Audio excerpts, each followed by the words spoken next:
Welcome to the Bronx African American History Project. My name is Steven Payne, librarian and archivist at the Bronx County Historical Society, and I'm here for part 2 of the oral history with Peter B., who grew up at the Coops and is a Bronxite, and we're excited to hear what Peter has to share with us tonight. And we'll go ahead and start with, Peter, you wanted to jump right into the Coops, so let's start there. Want to jump right on into the Coops. Hi, Stephen. Hi, Peter. Yeah, we had our first interview, and between then and just a few days ago, I started to think in terms of the makeup of the Coops and where Blacks might have fit in the percentages, actually.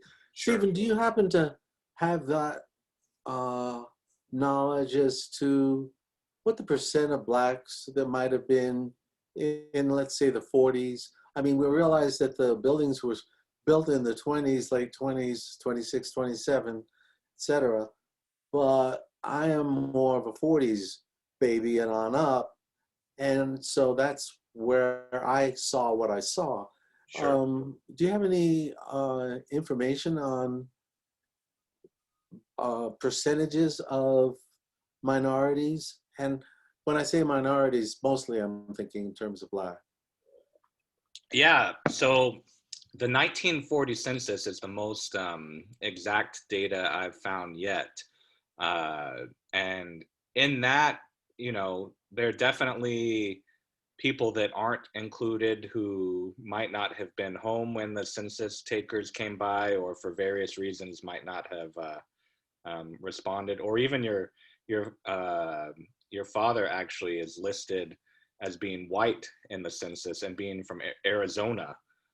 Prescott, Arizona. Yeah, absolutely. We scratch our heads about that. Yeah, I've been trying to figure out what on earth was going That on makes there. no. My ex has been doing work on that, and we scratch our heads saying Prescott, Yeah, and then white. What's going on? I know. I mean, I'm sure that I'd be willing to bet that he wasn't home for it, and maybe for one reason or another, he didn't want to be forthcoming. You know, maybe he told because he was living with another family. He and your mom at the time. Yeah, they were living. I forget the name. I do too. If you'd said it, I would have. Gertrude? No. Let's see if I have it here. That information is on my. I wonder if they were acting. If they were, you know, just. I mean, think about it. My mom is white. Yeah. Let's not have any issues here. Yeah, He's yeah, Black, yeah. and he was born in Arizona. Yeah. So completely different than I'm sorry, I mean, he's white and he was born in Arizona. So Yeah, yeah, yeah. completely different than he's Black and was born in Mississippi, and questions may have been raised. Yeah, and my only thought with Prescott, Arizona, the only person I could find who was born in Prescott, Arizona that people from the Coops might have an admiration for was Mayor LaGuardia, which how he was born in Prescott, Arizona, I'm not sure. I guess maybe his family might have been some of the immigrants who were, you know, helping develop, or in some cases forced to develop parts of the West. But I know he was from Prescott, Arizona, so that was one thought I had. But I don't know. That's still a very, very far-fetched theory as far as, you know, particular person that might motivate that choice. But yeah, my assumption is that the people they were living with thought, you know, let's just get the census taker away. And yeah, so I don't know how many other cases are like that in the census, but with people explicitly listed as Black in the census, I think I counted around, I think it's maybe 24 of the units out of 750 had residents listed as Black in the census. Of course, I don't know if all 750 units were listed. That's one thing still need to do count how many units are actually listed in the census, but it's a very small percentage, very small. Okay, well, that makes more sense to me then. I've always thought and told myself and everyone else that I grew up in an integrated area, and compared to any other place in the Bronx, Yeah. it was more integrated, but it was really predominantly Jewish. Yeah, definitely. And that's why I really didn't have much of a Black identity. Yeah. And also, the Black movement didn't really occur until well after I was grown. And although I might have still been in the house, I might have been in college. Sure. Or I might have been in medical school, which would have been very different because then I was married and out of the house. Yeah. And so in a way, Steven, I don't know if I described myself this way before, but I have to describe myself as an Oreo. Yeah, you mentioned that. I don't remember if it was in the recording or if just when we were talking, but yeah, you definitely used that term before. Yeah. And what I mean by that is that there was an ignorance on the outside of the Oreo, Sure. of my Black heritage, which made sense in a way because of the times. It's kind of like gay. I mean, that wasn't something that we were trying to promote. Sure. Or were proud of in terms of a movement. Yeah. Although we were trying to do something about it in the 50s, in the 40s as well, but I was too young. Sure. But in the 50s, in the 60s, obviously. And so a lot of what I was drawn to were folk songs. Yeah. And, it wasn't Black music. It was guitar and going to Wyandotte and going to all of those camps where one was accepted, but and integrated, but to a very small degree when I look back. Yeah. And maybe that's one of the reasons why my father stood out. Sure. Was because he was, in a way, our Paul Robeson. Yeah. Just as Paul Robeson ever going for him, the bass baritone, big presence. My father had that as well, although he was much shorter. He was about as wide as he was tall. At one part of his life when he was eating well. And so, he had this belly laugh and, he was, but what I do remember is that he went out of his way to take me to Harlem. Sure. And so he would take me to the barbershop. Yeah, in Harlem.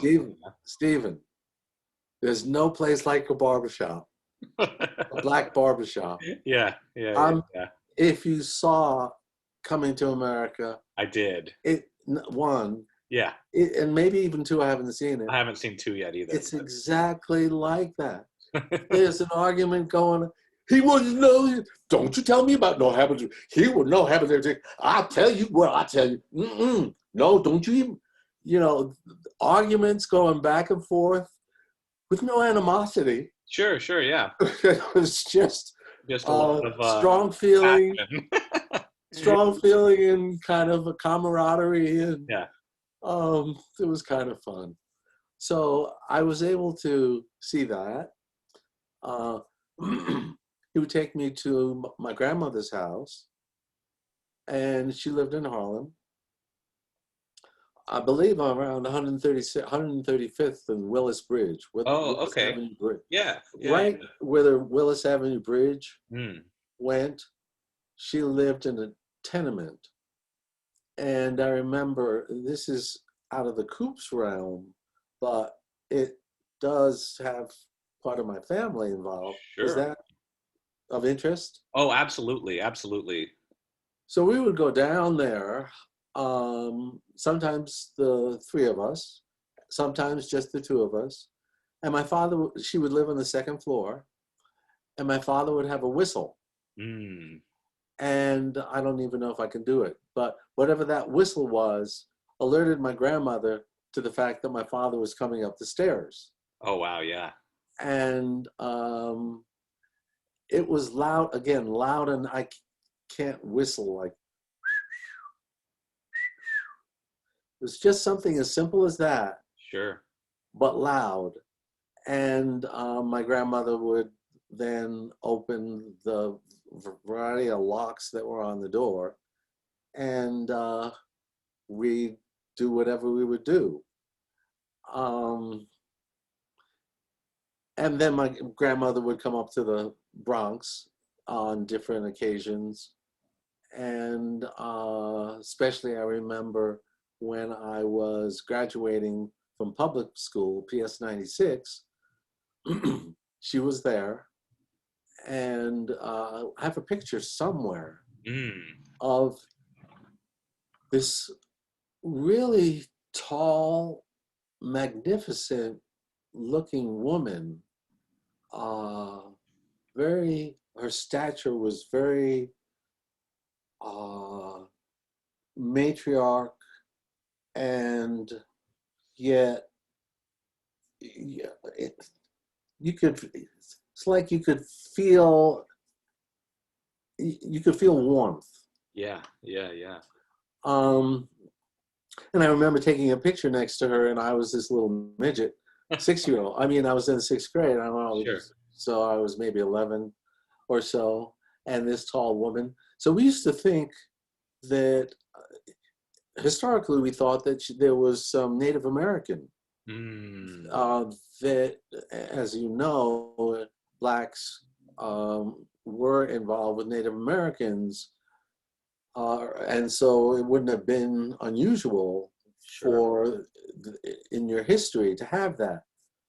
But according to 23andMe or whatever it is, the ancestry.com, or whoever did the DNA, it doesn't look like that's the case. And I Mm. was surprised Yeah, because a lot of the family did think that, and I cannot remember the tribe, but it would have made sense when you look at a lot of the Native American women sure. that are tall and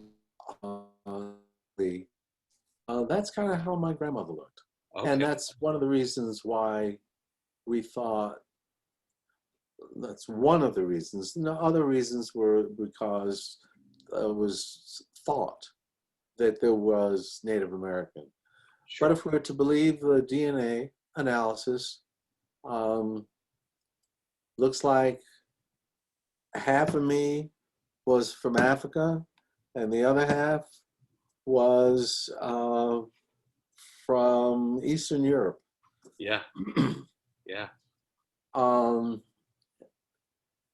I could repeat that just to see if there's any subset, if they've gotten any more information than they had 10 years ago. Yeah, But I yeah. did want to mention to you about how all of us, whether we were a product of an interracial marriage or not, we were pretty much in an enclave of Jews.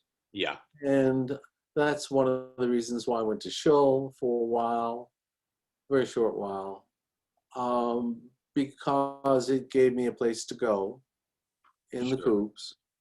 I think that was the reason that my parents sent me there. I don't think it was really to learn history. Yeah. I don't think that, right. Um, as I was growing up, I remember that we were Jewish, but we weren't Zionists. And I didn't understand what the difference was. Yeah. Wasn't a Zionist a Jew? Yes. But a Jew was not necessarily a Zionist. And so it confused me in terms of the homeland, in terms of, there were choices as to where the homeland could be, as you Yeah. know, including Africa. Yeah. And it confused me in terms of why we might have not been in full support of what was going on until I realized what was going on. Yeah. And likened it to apartheid as South Africa, Sure. in terms of the group that was living there, Yeah. the group that was already living there and displaced, the Palestinians. So I had a further understanding of the difference. I'd be surmising in terms of how others might have felt. But I had the feeling that we were more of the same ilk. We in the Coops were more of the same ilk. That we were Jewish, those of us that were Jewish, but more socially Jewish than spiritually, certainly not kosher that I remember. Yeah. I don't know if I remember anybody that I'm sure there were people that might have had a kosher house. Yeah. Yeah. I don't, have you interviewed people? So none of the people I've interviewed kept kosher, but I've read or listened to interviews that were done for that documentary, because most of the vast majority of people interviewed for that were Jews of European descent. So some of them kept kosher, but might not have been religious in any other sense at all. And I've read about Jews in other parts of the Bronx that were the same way. Probably Jews that were on the same page as far as politics go as people at the Coops who might have kept kosher in their house, but that's it. Didn't ever go to the synagogue or things like that. But yeah, so I've definitely heard of instances like that, both in the Coops and outside. And you mind if we go back just for a second to Harlem? No, not at all. Because one of the things that has come out not only in what you were saying just a few minutes ago, but in some of the other oral histories is I don't know if you could necessarily call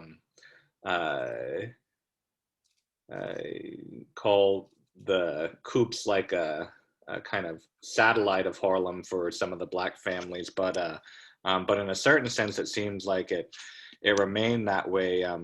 Some of the people I interviewed would remember going down to Harlem either by themselves when they were older or with their families for, whether it's just to restaurants or the Harlem Theater. One person, Thomas Warner, who's the son of Audley Moore, who was always in Harlem, he remembers going to the Harlem Theater pretty much every weekend when he was like basically 16 and up. So yeah, it's definitely something about the Coops that I am interested in, are ties to Harlem. In other parts of the Bronx that had larger, one second, a car that's loud music playing. If you can hear that, I can. let me. That's fine. We're good. I mean, you tell me if you're good or when you're good. There we go. Okay. Okay.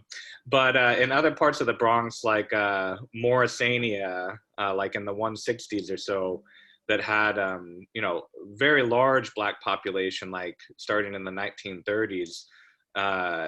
There were ties to Harlem. But there were also, plenty of restaurants, music venues, things like that people in the neighborhood could go to. But in the Allerton neighborhood, it's not like there were any kinds of restaurants or barbershops or anything like that for Black people. So No. the ties to Harlem are something that I definitely want to document more of. So I was hoping that might come out in some way. But do you remember, would your father go to Harlem either with you or without you for other things than the barbershop? Yeah, there would.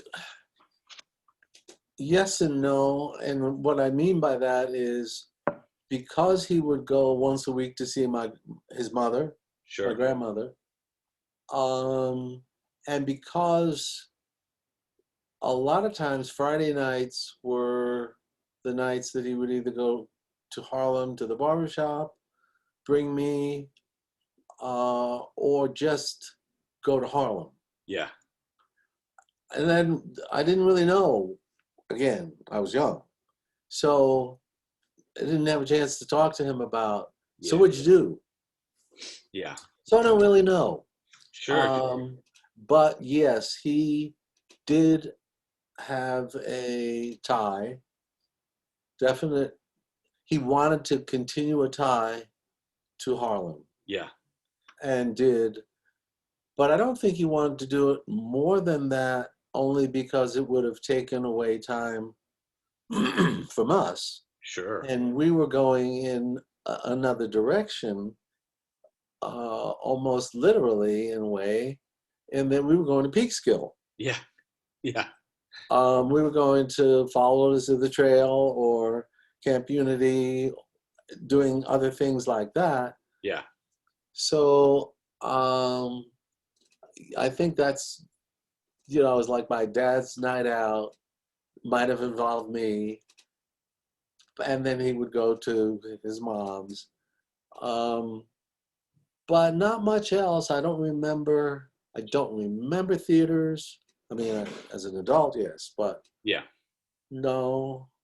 I don't remember groups that he was involved with. I'm trying to think if the ping pong group was Black. Because Calvin Ford had a place on Barker and Allerton Avenue. Okay, yeah. And it was a furniture store as well as other things that would go on down there. There might have been numbers going on down there. Yeah. But that's where my father would play ping pong with Calvin, with me. And it was right across the street from Murray's candy store. Ah, yeah. And Murray's candy store was the hangout. Sure, yeah. In the Coops. That was on Barker and Allerton. And that was a big deal. Yeah. We'd go to Murray's and we'd have a milkshake. Or I guess milkshake was milkshake something that was a New York term? Or was there another term that I'm... Egg cream? Oh yeah. Oh God, yeah, an egg cream. Right. Yeah. I'd never heard of that outside of New York before I moved here. But there's probably some others as well. But that's the one that occurred to me at the moment. Well, I remember there was one that I tried to say outside of the Bronx. Maybe I was in Colorado. And a Cherry Lime Ricky. Oh, okay. I've heard of that before. I don't know exactly what that is, but I've never had one actually. But Maybe Cherry Lime Ricky was one of the Bronx things. A yeah. Cherry Lime Ricky was really salsa, uh, a spritz of lime, and a cherry. Oh, okay. Easy. That was the Yeah. Cherry Lime Ricky. Yeah. Um, yeah, and we never, I'm joking now, but you put a little vodka in there, and it becomes, you put a straw with a um, some sort of umbrella, Yeah.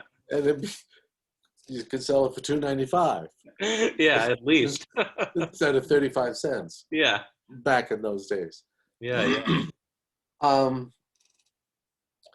I could go to Marshall Parkway, or I could continue with questions that you might have had. Yeah. Sure. So with the Coops, you would hang out at Murray's. Would you hang out ever like in the courtyard or around the building, anything like that? We'd hang out in the playground. In the playground. Okay. Oh, Yeah. I was the thing that we did the most was either basketball on this side of the playground or handball. They had like 5 or 6 handball courts. Yeah. Zimmerman And Playground, I think is the name of it, right? Zimmerman. Yeah. What is that? What you said? Yeah. Yeah, Zimmerman Playground. Exactly. Yeah. Um, and that's where I learned to play handball. And from then on, it was handball, racquetball, no, handball, paddleball, racquetball, squash. I started to become a little foo-foo with the squash. At Georgetown, we would play squash. Yeah. Yeah. um, but I was thin. I was always thin, and I never liked to get hurt. And squash versus racquetball. Squash had a black ball that didn't bounce. Have you ever played squash? No. Well, the ball didn't bounce until it became hit hard and Okay. got hot. So if you tried to bounce it, it would just kind of stay there until you whammed it, and then somebody else whammed it. Yeah. But that ball was so hard, and the racket was so big, and the squash court was so small that it was like, you know what? I could get killed in this game. I'm not playing this game. I'm playing racquetball. Yeah. So I went to the less gentlemanly game, general, whatever best word would describe that. Yeah. I And that was my sport. I yeah. mean, I did baseball and track, but in terms of racquetball, today at 76, I was talking about, you want to, I used to go because of the fact that I went to Zimmerman and started with handball and paddleball, and then Van Cortlandt Park. Yeah. I would take on, at whatever age I was, 20-year-olds, 30-year-olds, who thought that, of course, when I was 40 or 50, that, they were going to placate me, and sure, we'll play racquetball. Little did they know that they were going to be running around the court when racquetball really was a game of physics. Yeah. And since we're getting off topic maybe, but I'm just trying to show how Zimmerman and the playground and what I learned in the playground kept me young for a long, long time. Sure. Sure. Yeah. Yeah. Because it was so natural for me to play hand sports. I was Yeah. very good at that. And I mean, there's some parts of the Bronx where playgrounds are more abundant than others, but it's such a tremendous thing to have the playground right there, Bronx Park right there, you know, and then just past Bronx Park, getting into Mosholu Parkway, Van Cortlandt. I mean, just the amount of green space and athletic space around the Coops is really something. Um, Yes.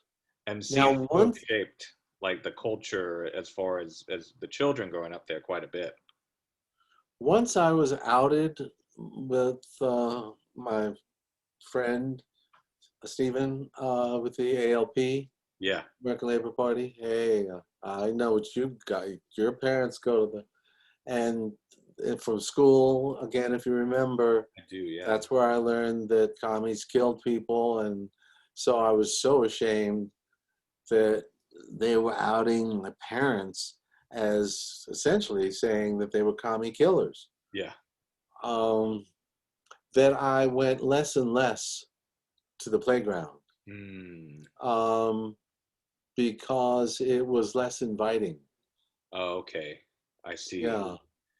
And But I also was older at that point and had other interests to the point where if I were 16, I could drive, or 16 and a half. I had a friend from Scarsdale area, uh, and Scarsdale was foo-foo, very, but um, they were very accepting of me, and so my best friend, Tony, would come down. One of the big deals was he was old enough to have a car. He might have been a year and a half older than I was. And so we'd be able to ride around in a car and go up to his house and have girlfriends. And again, I think I knew what I was, and I think I probably was showing it off, yeah, the gay part. yeah. Uh, and I think my parents, whether they know it or not, might have encouraged it.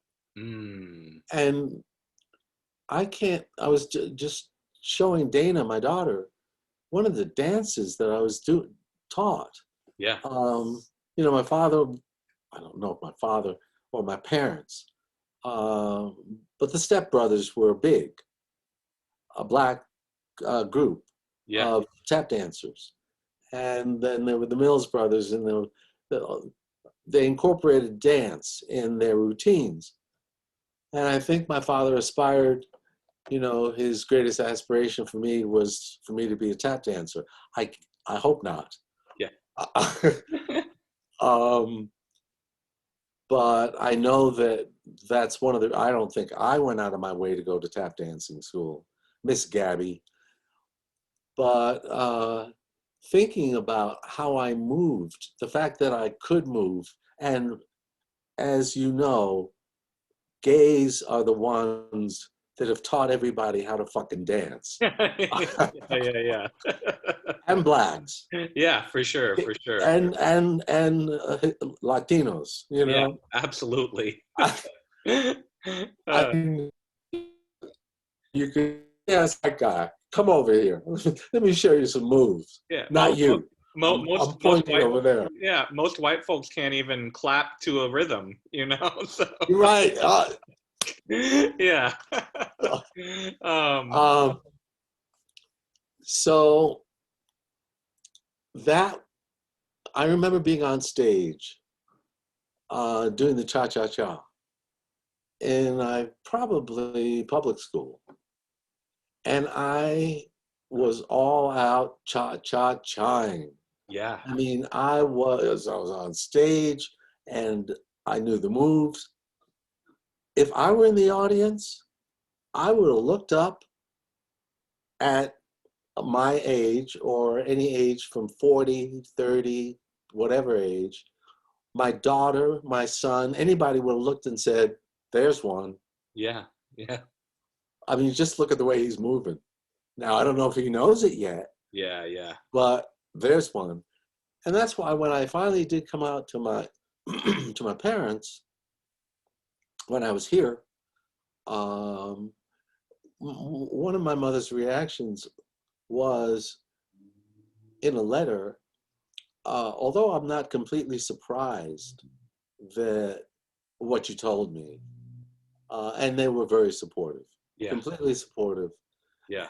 As and thank goodness they were, because of the lives that they lived. For them to have not have been supportive Yeah. would have been a shock. Absolutely. Yeah. Yeah. But looking back, there were also gays that were living in the Coops, Yeah. and one of them was my piano teacher. And my parents, I remember them going out of their way to stand up for him, Mm. um, because somebody might have made some sort of reference to him Yeah. being effeminate. And my mother would not allow, that woman would not allow any prejudice. Yeah. Do you know that there were people that were saying things like, I was gypped the other day. Yeah, my mother would not allow that. Yeah. Wow. Gypped, that's a gypsy. Um, you don't talk about groups like that. Yeah. I mean, the awareness that she had then. I know. Wow. I remember getting these books, Children's Hour or the Children's Book or whatever the heck it was called. You might have gotten them as a child. Every month they would come and they would have different little crossword puzzles for kids and other Yeah. things. And one of them were jokes. So why did what did it have been? Why did it wasn't idiot. There was another term that was used. Why would the idiot throw the clock out of the window? It wasn't idiot. Whatever the word was, why would because he wanted to see time fly.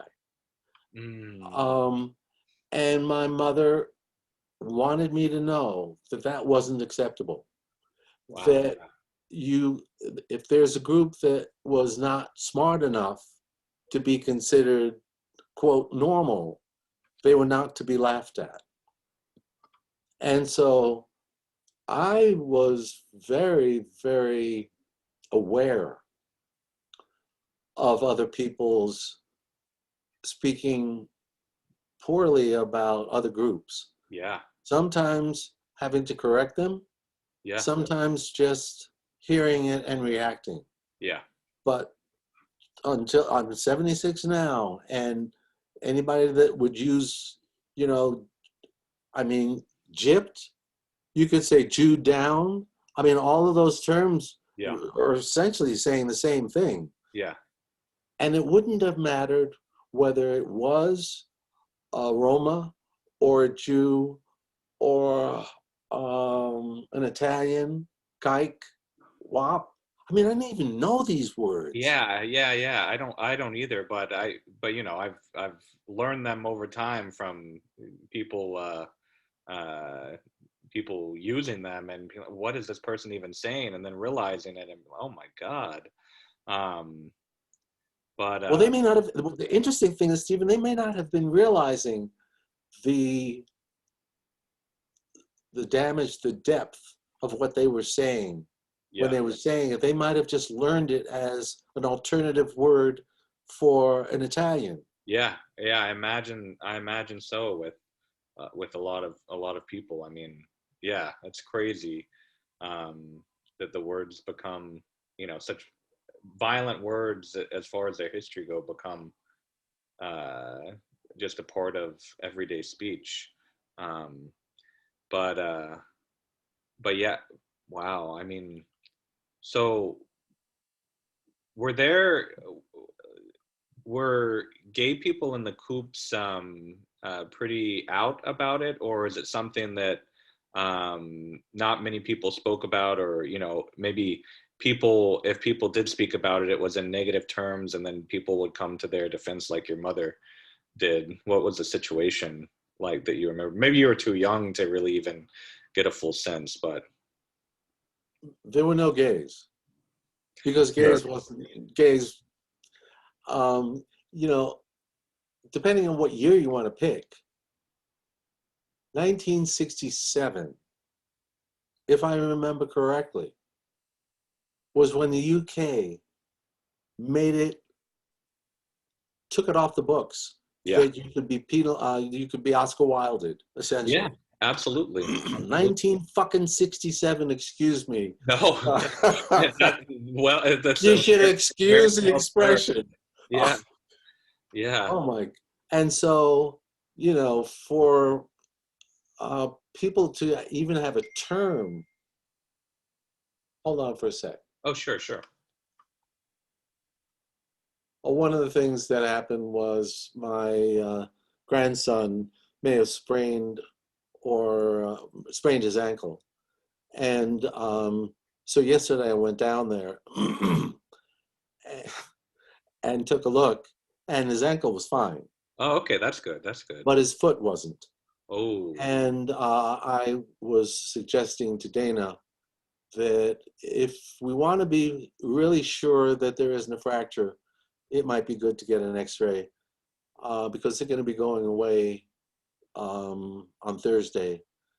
And so she was just texting me, uh, thanking me, and they were going to do something. I didn't read the whole thing, but it had to do with Nico and the x-ray. oh, okay, okay. So that's why my eyes were diverted over there trying to Sure, figure sure, out sure. what was going on.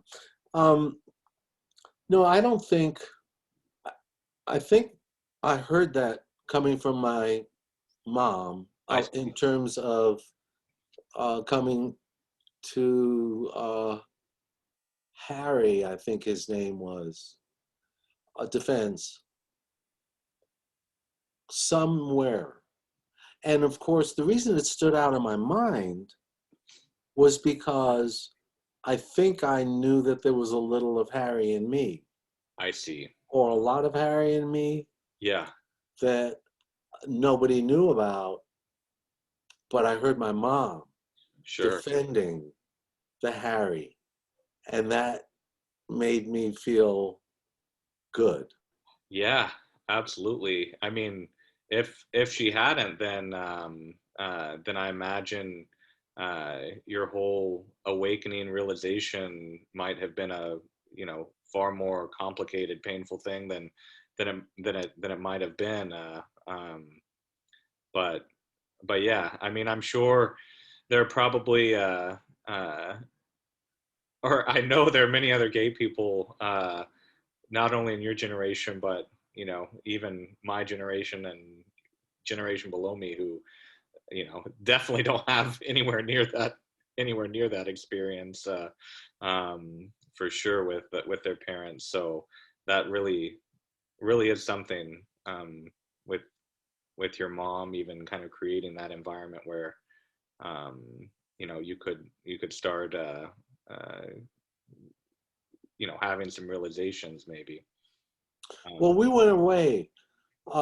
My parents and Harry and I, they were close to some extent. We went away, and Harry and I shared a room. And I just remember being a little uncomfortable for reasons I wasn't sure. It wasn't why I was uncomfortable, I just was uncomfortable. Nothing ever happened. In my life, I'm very happy to say that nothing ever happened to me. Um, and so don't have those memories that I have to try to push aside or whatever. Uh, but I think I could say that both my parents were comfortable yeah, with me being in a room with somebody that they knew was considered effeminate. yeah, Can't say they weren't concerned, but I can't say that they were concerned. yeah, They certainly didn't. I don't recall them asking me any questions, or, I think if my behavior changed, they might have asked. sure. Um, so I think they were living, I hate today's terminology, their truth. Yeah. Uh, yeah. I'm really proud of the fact that Black and White Together, We Shall Not Be Moved, but then they're also talking about other groups as well, Yeah. and including those other groups, and they're pretty much including every group. Yeah. And that's why, with gyp or gypsy or Roma or whatever terms you might want to use, or anybody else was not allowed. Yeah. Um, there's another story about the Coops and synagogue, or lack of, Yeah. and lack of church.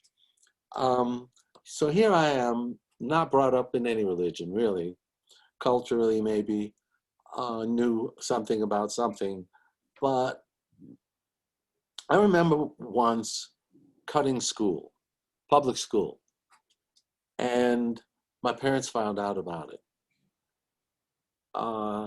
And what did Peter Bryson do when he cut school? Jesus, what a nerd. He went with Johnny Arceri to Catholic Mass. It was a Catholic holiday. And so I cut school to go to a church because I had never been. I mean, we might have been to church at Christmas time. Yeah. But I had not been to church really that I know of. The Van Gogh exhibit. When we're offline, let's talk about the Van Gogh exhibit. Okay, Van sure. Gogh. And so here I am going to church and cutting school. So when my parents question me later, we hear that you didn't go to school today. What did you do? I mean, you were outside. Where were you? I was in church.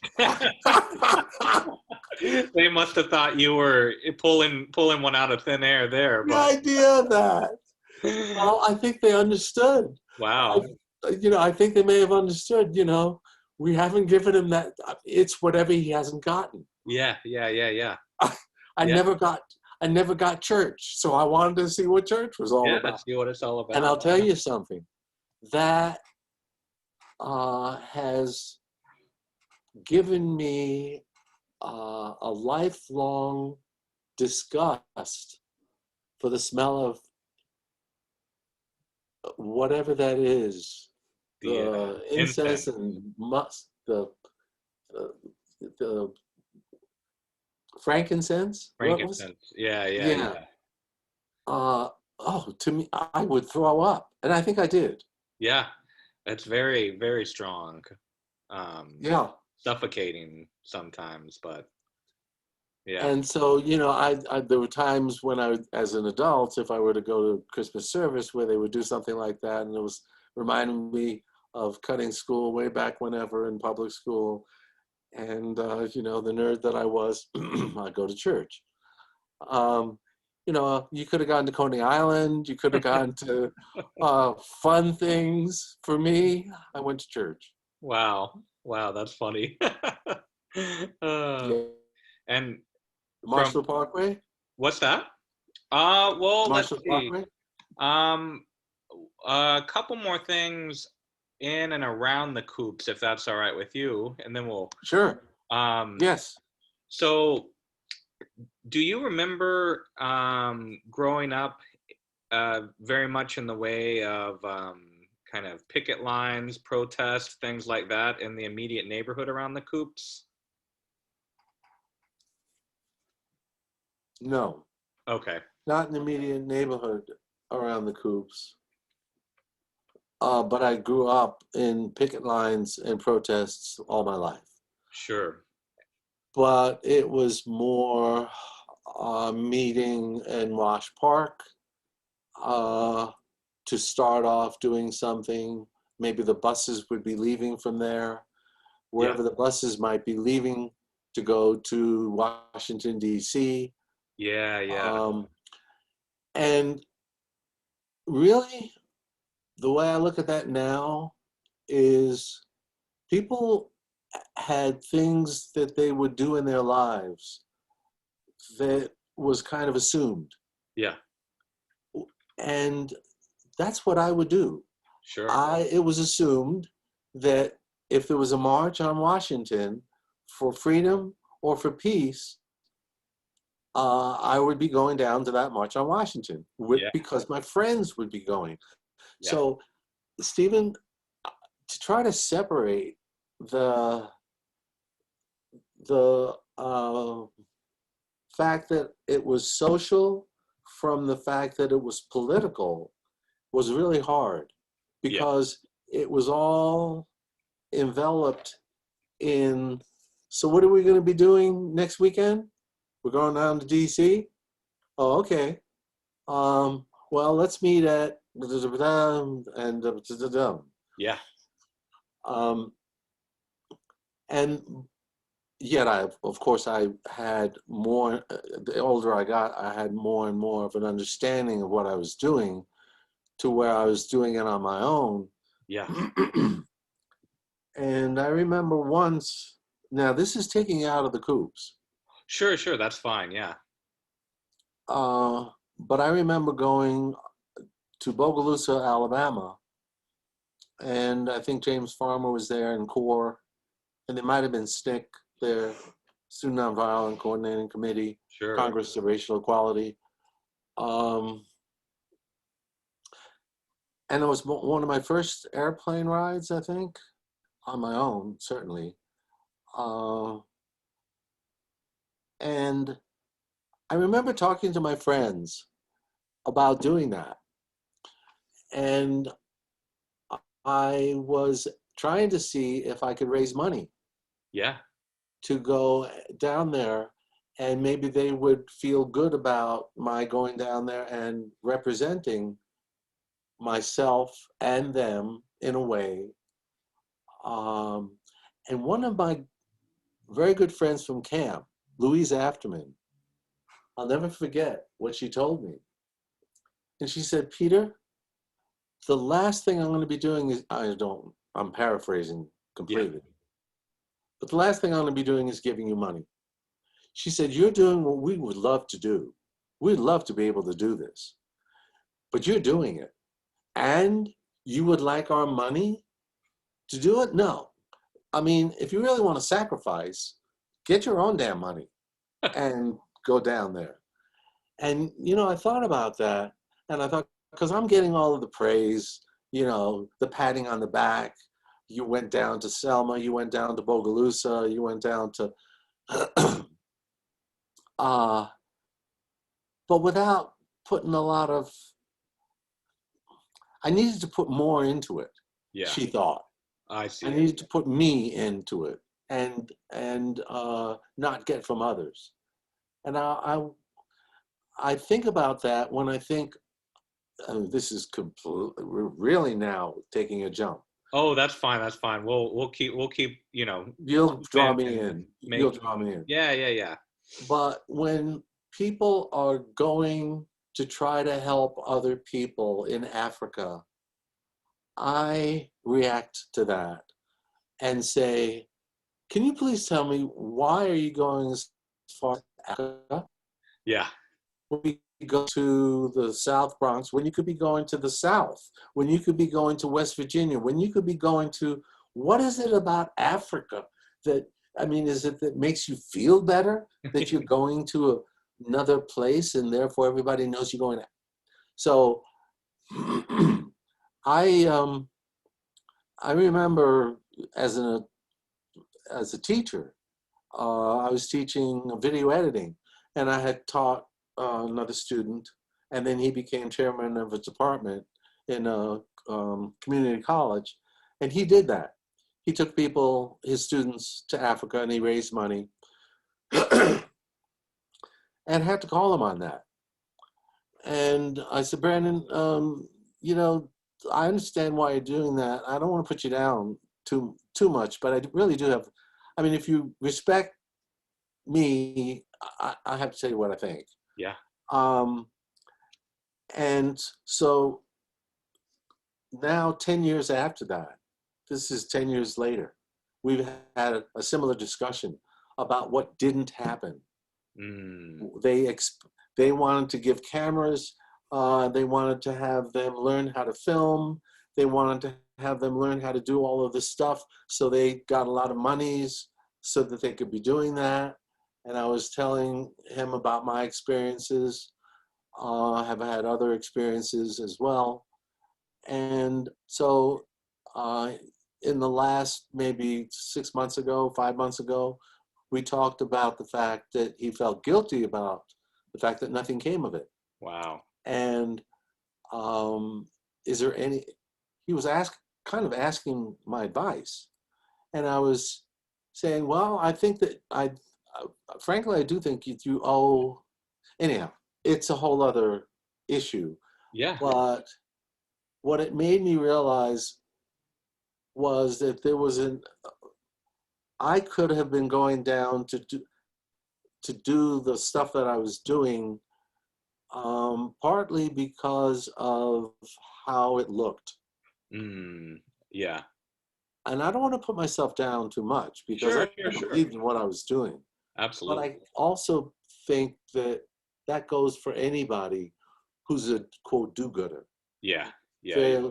They might have been looked at like, whoever it is, famous movie star who takes up and does something with this country or Haiti or this country or whatever. You wonder how much of it is a PR and how much of it is you. Yeah. And maybe it's not that important an answer as long as you're doing good. Yeah. So what year did you go down to Bogalusa around, if you can remember? Well, it was in March. It was a very important March. I believe that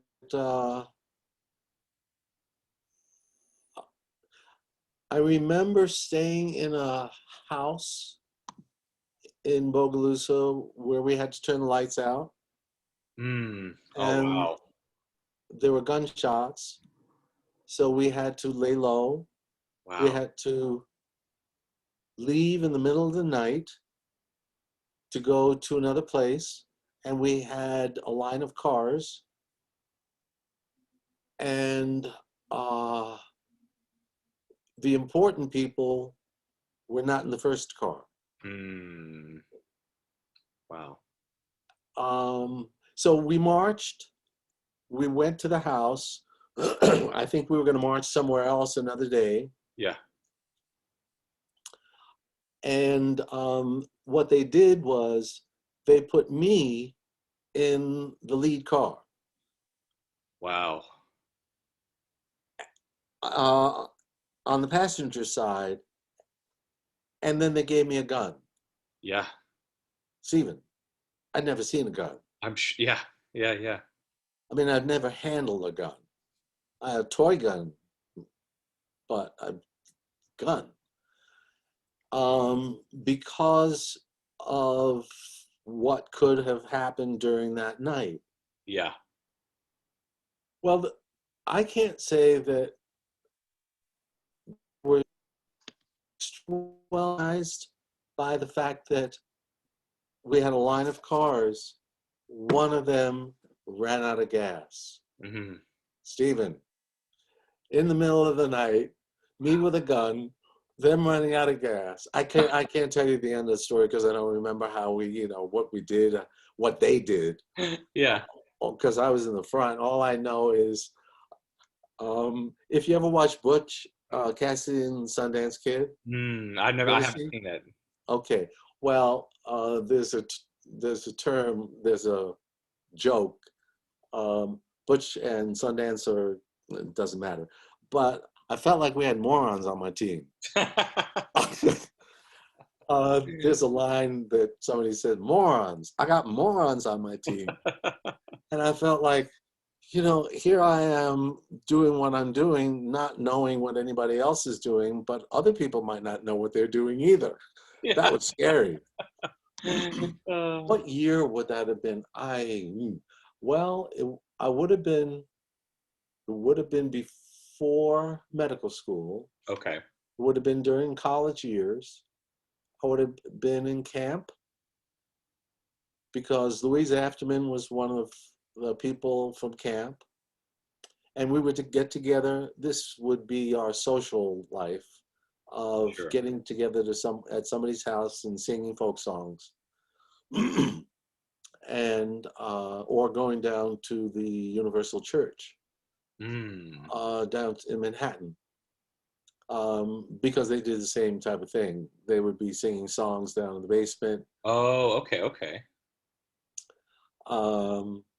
And it was a meeting area for those of us that went to camp and wanted to continue to be friends. Sure. Oh, hold on, Steven. Yeah, yeah. I have something in the oven I just remembered. Oh, yeah, yeah, yeah. Go ahead.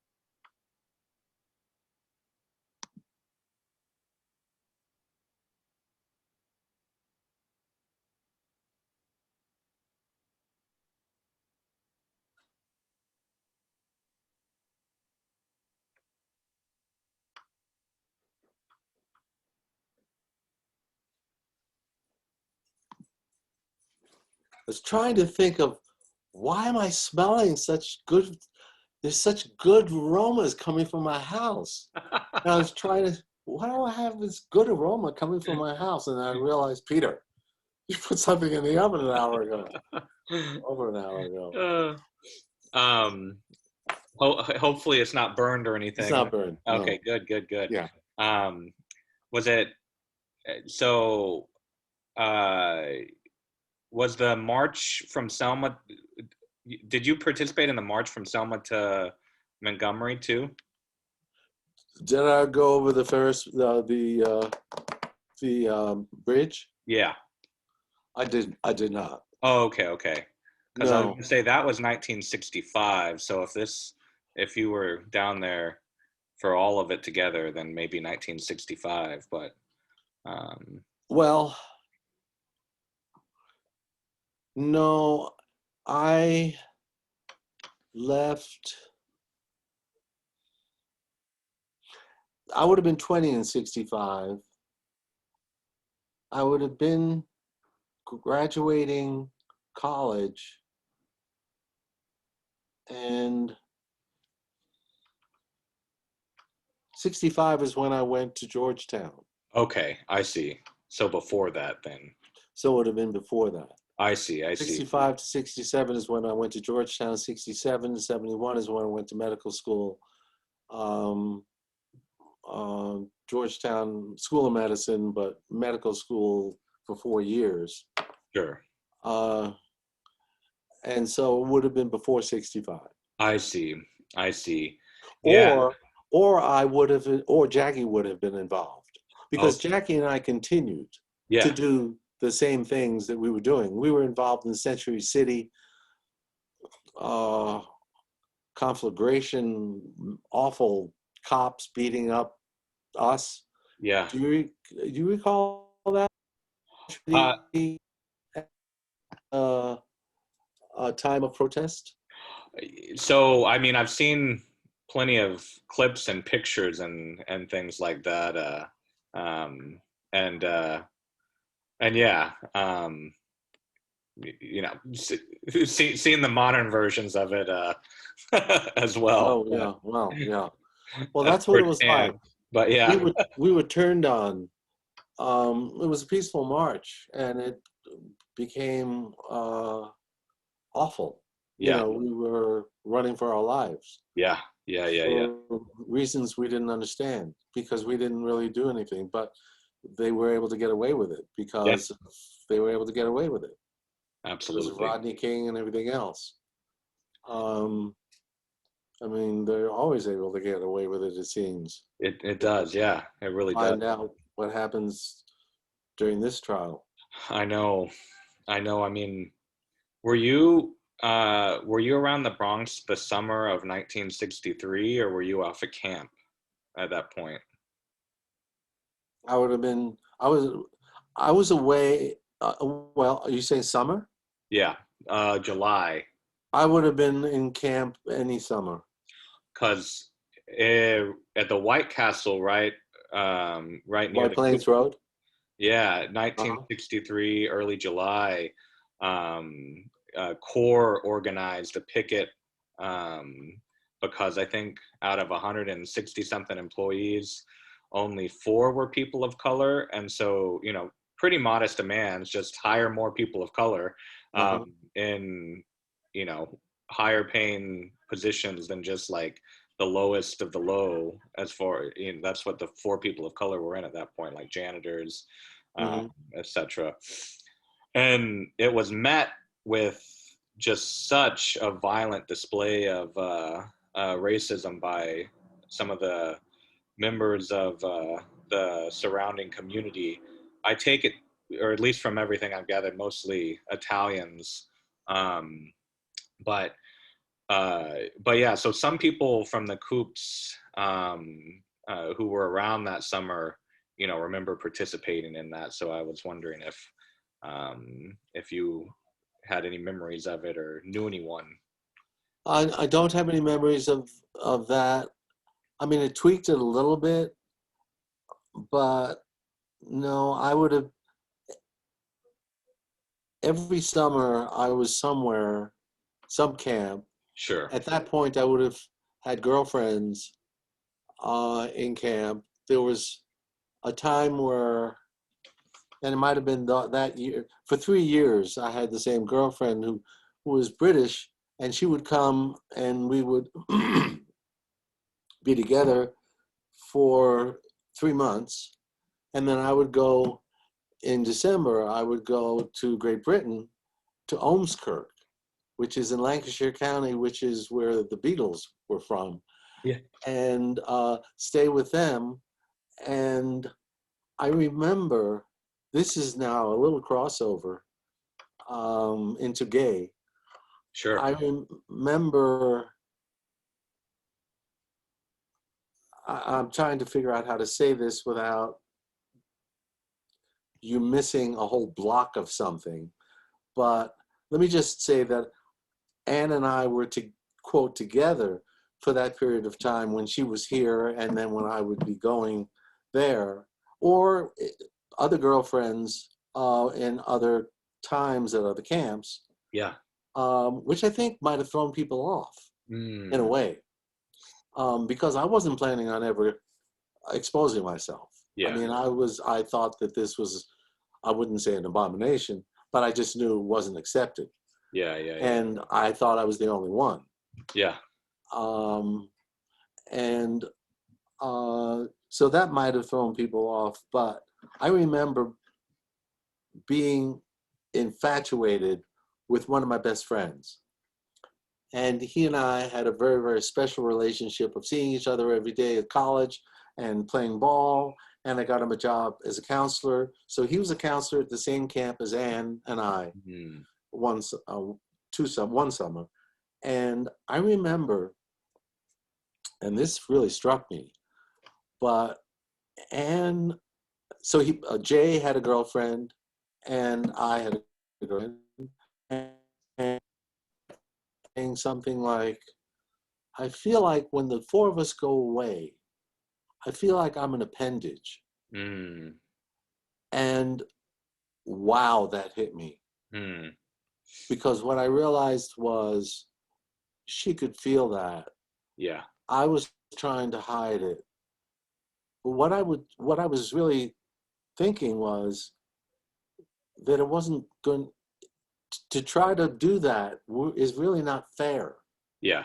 to somebody when you're not giving your all. Sure. And growing up in the Coops, I had a girlfriend who lived in uh, the 80 Avenue Prospect. What were they called? They were called something. whatever they were called. It was on the other side of 80th Avenue. Can you picture that? The housing projects. Yeah, I mean, they were the projects, but I thought they had a name. They They made, do have a name, and I can't think of it for some reason. I have the word river something in my head, but I don't think that's right. I think it's me thinking of another public housing complex. But they do have a name. I just can't think of it right now. Let me see if I can. it's not important for this discussion, but I had a girlfriend, and I call her my first girlfriend, even because we were young, but we were together for a long time, and she was Black, and she is still one of my best friends right now. We're still the same age. We're obviously we're the same age. Duh, Peter. Parkside. Parkside. Parkside. Yeah, yeah, yeah. Thank I you. was thinking River Park, and I Yeah. thought that doesn't make any sense. Well, Parkside. it would today. Yeah. River Park and Riverfront may sound like some places, but Yeah. that's very good. So, in terms of my Blackness, it's interesting that one of the Eileen Campbell, this girl who became my girlfriend for years, was Black, Yeah. and and and she was gorgeous. And so she was, I was the envy of a lot of people. And she wanted to marry me. And I had to sing her a song by Tom Paxton. Are you going away with no word of farewell? I didn't mean to be unkind. That was the last thing on my mind. Oh, I've heard that song. Yeah, yeah. What I was trying to tell her was that I couldn't do it. I couldn't marry her. Yeah. I also couldn't tell her why. Yeah, yeah, yeah. But I'm going away with no. She and I talk about this now. Yeah. And understands now. But I didn't. I mean, I understood that I just could not give myself like that if I was not 100%. Yeah. And I was comparing it to Jay. I was with Anne and I was with Jay at the same period of time. Yeah. And I could see, Anne could see where my impetus, my interest, Yeah. my light was. And she felt it. And Yeah. that really struck me. Further questions? Sure. So I think it makes sense at the moment. Let's just keep going along, if you'd like, with your eventual coming out, and well, I guess you met and married Jackie before then. So let's hear the whole story, if you'd like to share that now. Yeah. Are we gonna get Marshall Parkway in there? Yeah, yeah. Actually, if you want, we can make a diversion to that, because I want to make sure we get that in. So It will come back to the Coops, and it takes me out of my neighborhood. okay, yeah, And yeah, yeah. there's an incident that occurred. Okay, yeah. So I was going to Hunter College during the summer. Trying to get back into, remember, I was going to 68th and Park, and then I wanted to transfer to the Bronx campus, and so I was going in the summer, and I lived in my aunt's house, 3136 Perry Avenue, and so I was going across Marshall Parkway, and that it's kind of a park, but it's not a park, Yeah. It's not a real park, but it's a park. It's got grass. Cars are on one side, cars are on another side. But it's dark when it's dark. Yeah. Or at least it was dark when it was dark. It's still pretty dark. Yeah. And so here I am walking across, going toward Perry Avenue, when these three guys started to say something to me. And I have no idea where this Peter Bryson came from, because it wasn't the Peter Bryson I knew. I'm not the Peter Bryson that would do this. But for some reason, Al Pacino came out.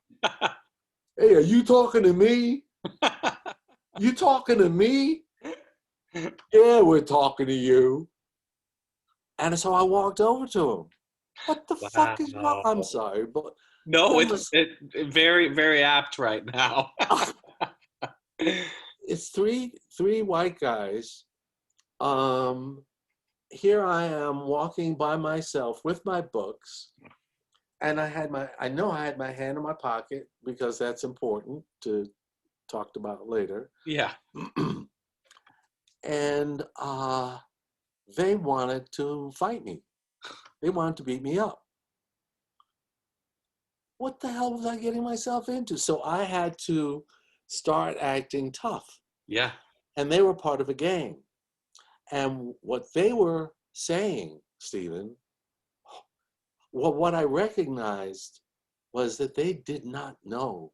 They could not tell that I was Black, because that's who they were angry with. Yeah. They were angry with all the Black influence, the Black infiltrating. Now, they really weren't infiltrating Marshall Parkway that I knew of very much. No. So yet, that's what they were talking about. And so they had a gang. And that gang was very important in our conversation, because I realized, again, it was more, Peter, think quick, or you're going to be killed. Yeah. Well, we have a gang too. You know, I told them where I live on the other side of town. We have a gang, and Reign of Terror is what I called it, because we had this little itty bitty gang that we called Reign of Terror. That I've heard of them. Yeah. ROT. Yeah. Someone mentioned them. I'll say more about that in a second, but go ahead. Richard DeCaro was one of the leaders, so to speak.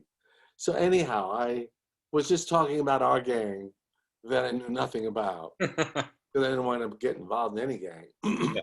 But my point was, they were talking about Blacks, and I realized that they were talking about Blacks, so I couldn't be Black or I'd be dead. And so I had to figure out a way to do this. And what they were trying to do, eventually, one of them was trying to put a chain around my neck. Oh my and God. Again, I was lanky and I was quick, and I was able to get out of that. So we weren't really fighting yet. They were just trying to get me in a hold. Yeah. But I had my hand in my pocket, as I said. And eventually, somehow, if you ever saw Young Frankenstein. I didn't know. Steven, you've culturally deprived. I know, I am. So he gets into the room with the monster, and the monster is about to kill him. And he turns around and he has to think quickly. He says, "Hi, handsome." And the monster looked, look at that face. It's a good guy. And I somehow came up with a way of turning this into a therapy session. Wow. And instead, we went from gangs and talking about how proud we were of our gangs to, why were you in a gang? Yeah. And what they were saying was, because they had nothing else to look forward to. The gas station attendants, and they'll always be low life, they thought. Yeah. And the only way to get back at people is to get back at people. Yeah. and the blacks were taking over, and I can't remember the discussion. All I can remember is that once we were able to turn it around, once I was able to turn it around and talk about them and diffuse the whole thing, then we were able to talk. Yeah. Then I was trying to figure out how I was going to get out of there. Yeah. But my point about all of this was that here I was in an enclave, the Coops, protected. And I told you that if I walked 5 blocks in one direction or another direction, I could have been in trouble. And here I was. It actually happened, but it didn't have to happen except for the Al Pacino in me or whoever it was. You talking to me? Crazy. And so we ended up with some sort of a way of saying, okay, man, it was good talking with you. I got to be going. And I was thinking the whole time that if I took 5 steps away, one of them might say to the other, is that guy black? Or might have used another word because they weren't saying black. Yeah, yeah, yeah. And I didn't know if at that point, when I was 5 steps away from them, I should start sprinting. Yeah. But I was just hoping that whatever transpired was enough for me to get away. And it was. Yeah. Wow.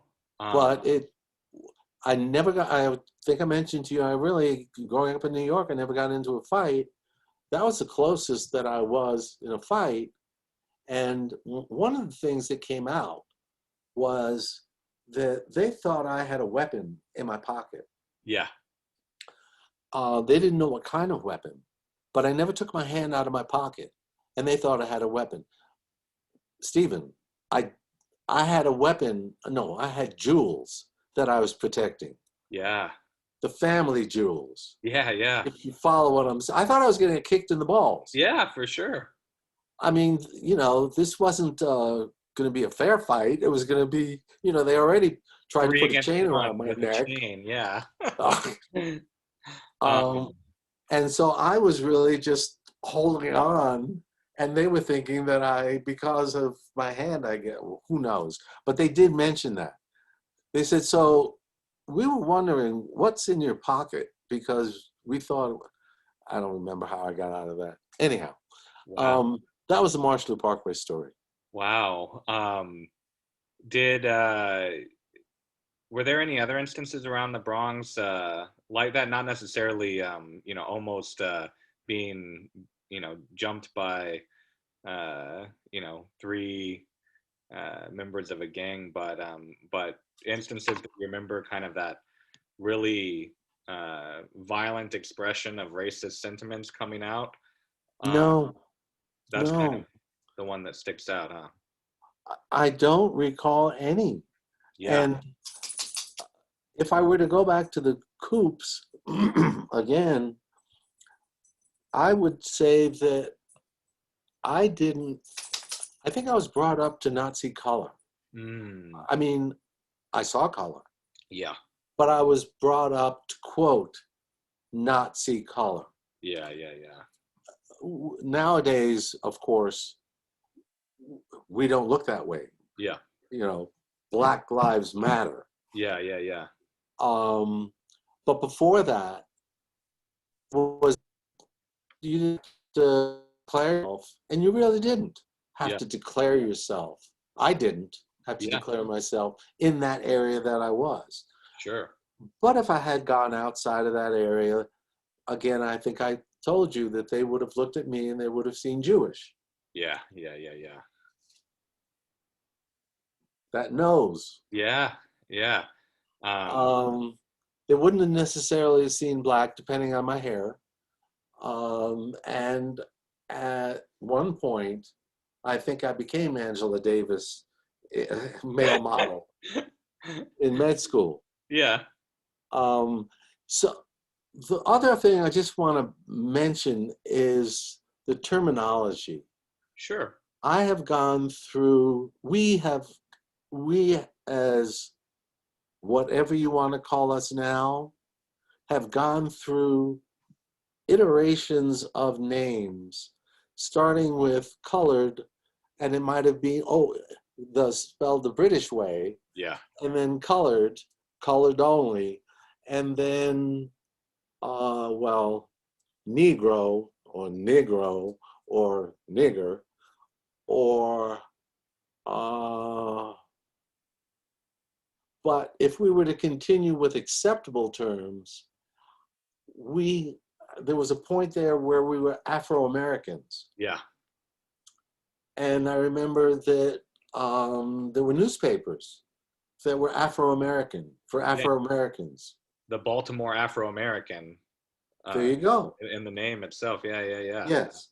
Yeah. And so, I went through different iterations of who I was based on somebody's changing the name. And then there was Black. I'm trying to see if I missed any before that. Negro. My father would sing Negro spirituals. Yeah. He wouldn't sing Black spirituals. He Sure. wouldn't sing Afro-American spirituals. So that was the Negro time. Yeah. So he would sing Negro spirituals. But that's kind of what they were called. And then it was African American. And then once I heard somebody say people of color, I wanted to throw up. Not because you said it. Oh, yeah. But because I thought, really? Do we have to have another term for? I mean, I just stop already. But now they were including other people, and this guy was awake. Yeah. And this was years ago, before people were using the term people. People now accept people of color. Yeah. But the first time I heard it, it was like, Hampton, really? Oh, I'm Black. What's these people of color? I know. And this of color, colored people. What was wrong with colored people? But people of color is okay, but colored people is not okay? I just... Yeah. I know. It's all in the name. So,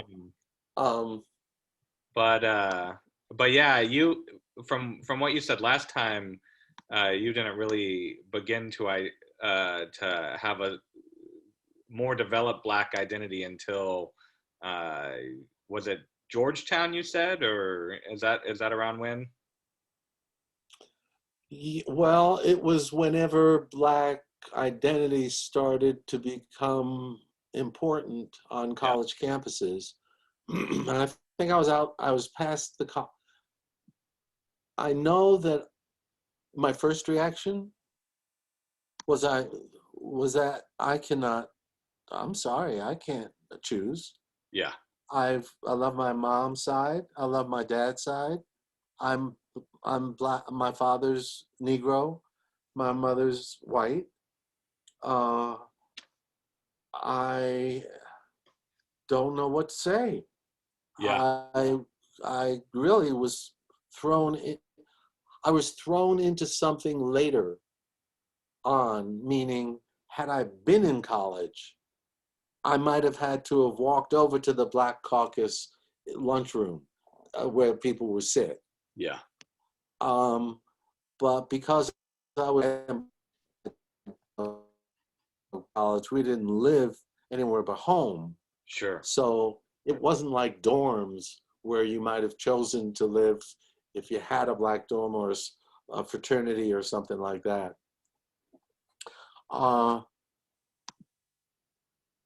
So I was resistant to a term because I felt like, how could I choose? Yeah.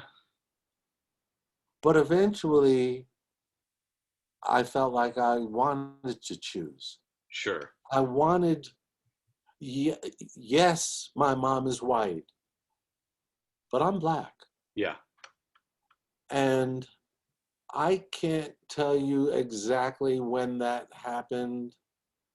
I think it was an evolution. Yeah, sure. It was it was me more and more seeing who I needed to identify with. Yeah. Even though, Stephen, I knew nothing about the culture. Yeah, yeah. And it wasn't until in the end of college, right before, at the end of uh, my master's, I just had gotten married to Jackie. So from Georgetown, there was what was called the Student Health Project. Mm. Student Health Project went into poor areas, ghettos, in various places in the US, sponsored by the government. Can't remember what part of the government, to try to bring healthcare to those areas during the summer. Mm. And so Jackie and I went out to California, and we lived in San Francisco. And so I was involved. There were three of us that went out as a group, two other black guys and me. And that's where I really got an education, Ah, yeah. because they could really see I was a fucking Oreo. I mean, Peter, we're going to educate you, because you like Peter, Paul, and Mary. I want you to listen to this. And I want you to listen to this. And one of the guys' name was Zealous Wiley. Can you, Wow. Zealous Wiley. He became a surgeon, and Chip was another guy. All of these guys that we're talking about had moneyed, I think, came from money. Yeah. So it's not like they were poor. And Yeah, yeah. they were going to medical school. But the one thing that we didn't have in common was a black experience. Mm. And so that's what really gave me an experience of going into some of the inner city of San Francisco and really trying to feel more comfortable. Sure. Because I realized that, you got a lot of learning to do, Peter. And you got a lot of things to catch up with if you are trying to understand who you are. So Sure. that became something that was very important in my understanding of who I was that year in San Francisco. Mm. The next year, I led the New York group. And so we had gotten $200,000 worth of government monies to spend. Found an office at 700 Broadway where my mother worked at the Furniture Workers Union in the back. And that's when and what we were going to do, what we did, was we went to various parts of the Bronx and Brooklyn and Queens. We took our monies and went to various locations and tried to instruct people as to how to take care of people once we left. Mm. And what I learned from that was what a scam. Yeah. What I felt like I was doing after I learned, I was $2,000 to medical students for a summer. We were going into a community with high hopes. I don't think that anybody was thinking that they were taking money and not doing good. Sure. But the idea of thinking that we could do good in a 2 or 2.5 month period and then leave. It's kind of like the missionaries going to if you ever saw Book of Mormon. Yeah. Thank you. Not in person, but Not in person, but yeah. But you know that one of the lines is, "Oh, we have them coming all the time." Yeah. You know, Yeah. you all come and then you leave. So that's kind of like what I felt like we were doing with the community. Sure. I felt like government money is fucking tainted. I mean, it's there for us, the people who were already on a different level than the people that we were trying to help. Yeah. And then we left. I know. Yeah. So I was disillusioned. I was Yeah. very disillusioned. I'm sure. I mean, and that would have been at a moment when there were already just so many of the communities I'm sure that you visited that were in shambles from cuts and funding that had been going on for a couple decades in New York City. So yeah. Wow. And so this was after you avoided being drafted and into the Vietnam War and all of that, or was Yes. that later? Yeah. And I couldn't tell you that story, but it was in 1970.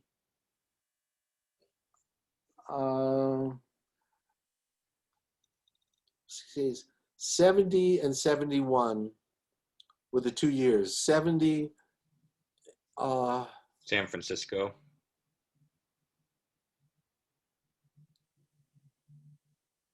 Hold on. Chris was born. Yeah, 70 when Dana was born in San Francisco, and then 71 in New York. I see. Yeah. So in 1970, we all met as a group down in Asilomar, which is, do you know Asilomar area? It's essentially well, that wouldn't help you. Central California, right on the coast. Oh, okay. Right where Joan Baez would live. Okay. I can't think of the name of and she had an institute, the Nonviolent Institute with Iris Sandpearl. And so Student Health Project was going to meet in Asilomar, and I had an idea, and my idea was, I wonder if I could get Joan Baez to come and be there and sing and or speak and just be there. So incredibly, somehow, I was able to meet Joan Baez in Malibu, not Malibu, wherever that place was that I can't think of right now, where she lived. Not where she lived, but she was in town, and I saw her. I was able to actually talk to her. It was an incredible story for me. And told her what we were doing, and told her what we were doing that night, and asked her if she would be interested in coming and joining us. And she said yes. Wow. And so I was a wreck because she was one of my idols, Joan Baez. Yeah.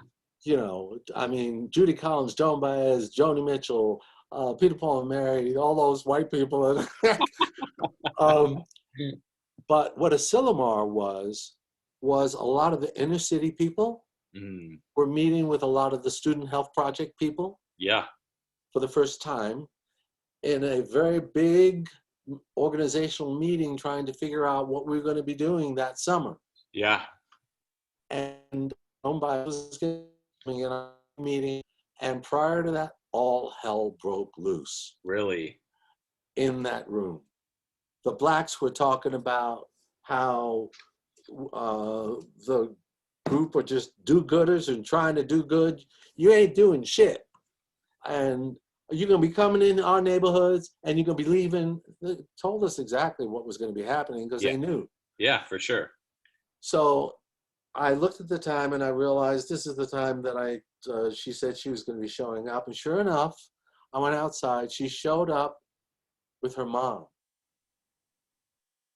I'm trying to remember if it was a mom or a dad. was one of her family, it was her mom. And so I sheepishly brought her in to a cacophony of people yelling at each other. And, here I am telling her about what this project was going to be about. And then having to say, I should have told you that before you came, we started to, and she saw. So she was quiet, and she was there, and she was listening. And eventually, whoever was in charge realized that Joan Baez was there and that I brought her there. And so she was introduced, and the black people couldn't give a shit about Joan Baez. Joan fucking who? I don't give a. Whereas everybody else, Joan Baez. But what Joan Baez did was she turned everything around. She went, wait, hold on. So I just came into this thing, so I'm green. I don't know what's going on, but I hear what you're saying, and I hear what you're saying. Now, guys, would you say it again? Okay, stop. Say it again. Okay, now, so one of you respond to that. Somehow, that woman was able to bring that group, that large group, back down Wow. into a place where we were able to celebrate. Yeah. We were able to dance. We were able to enjoy. And it was because of how she diffused that situation. Now, I consider myself an excellent dancer. And Joan Baez was an excellent fucking dancer. But she didn't really want to dance with me. She wanted to dance with them black folk who could fucking dance. So she was having the time of her life.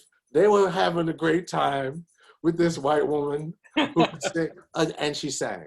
Yeah. And she sang amazing, great. She sang songs that she knew. I mean, she was a freedom singer. Sure. She knew what songs to sing and how to get people's reaction. So she drew everybody together. Wow, that's an amazing story.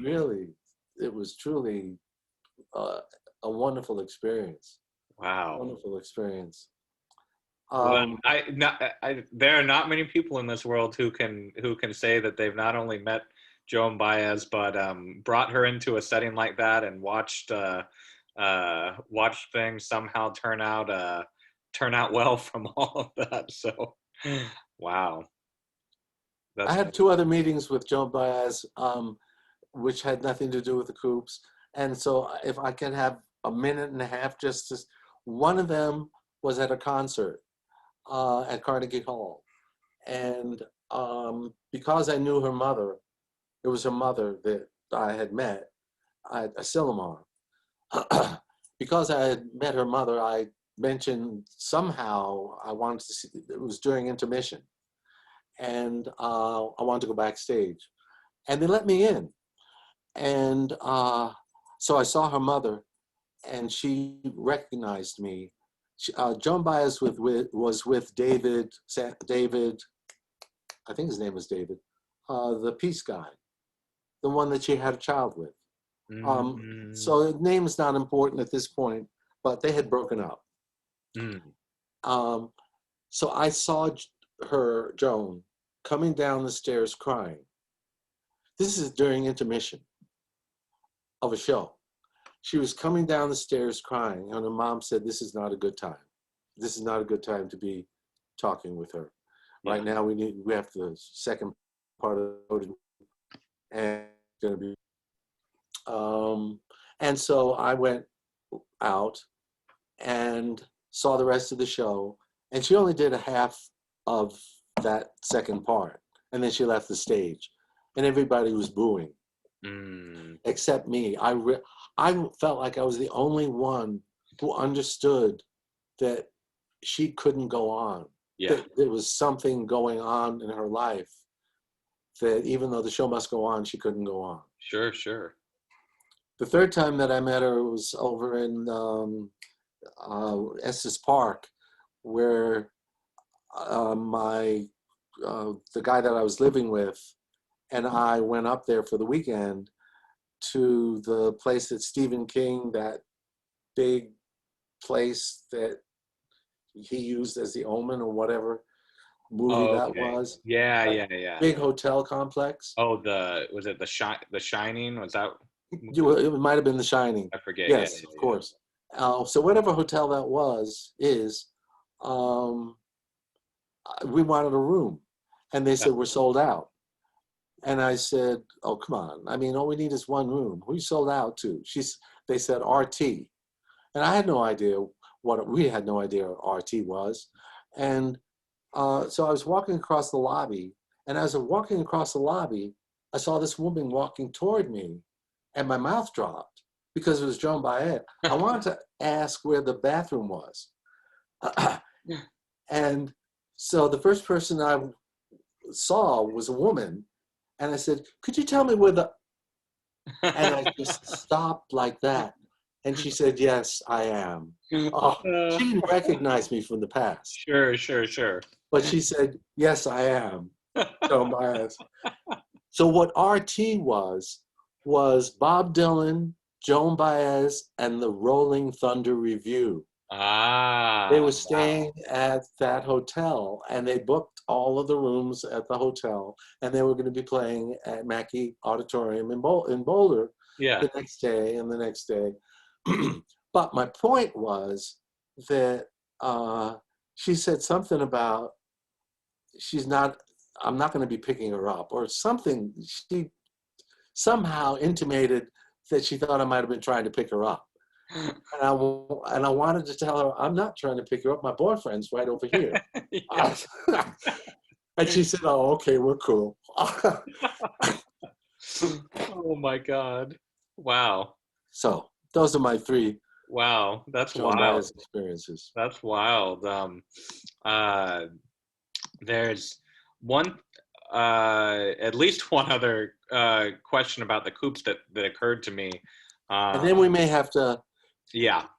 okay. Uh, and and yeah, because there's other aspects of your life that I think uh, I think it's important to revisit in more detail after tonight, so we can I always would set up love to. another round. But the question that occurred to me about the Coops was, uh,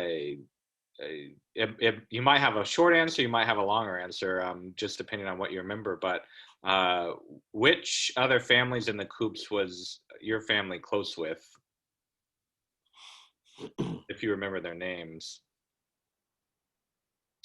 Oh, well, the Dickersons, the Goldsteins, Nancy Goldstein.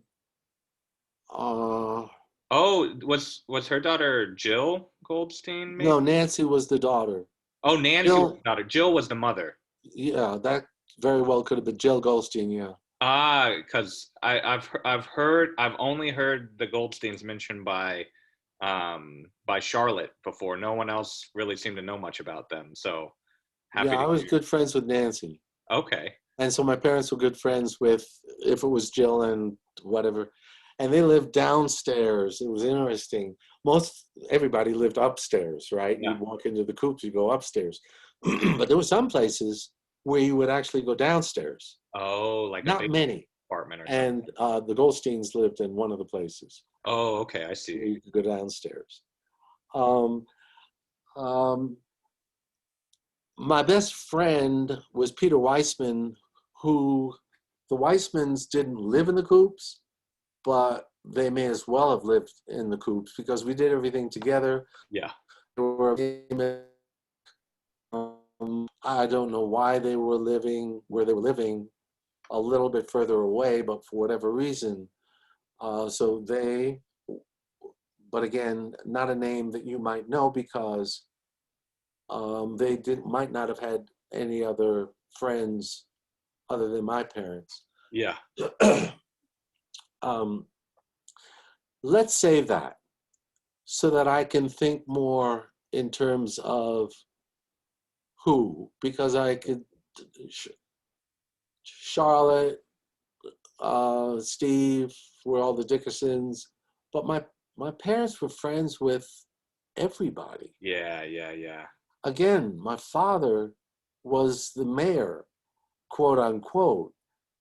Couldn't tell you the name of the person that he spoke with, but, and so people would stop him and or know us.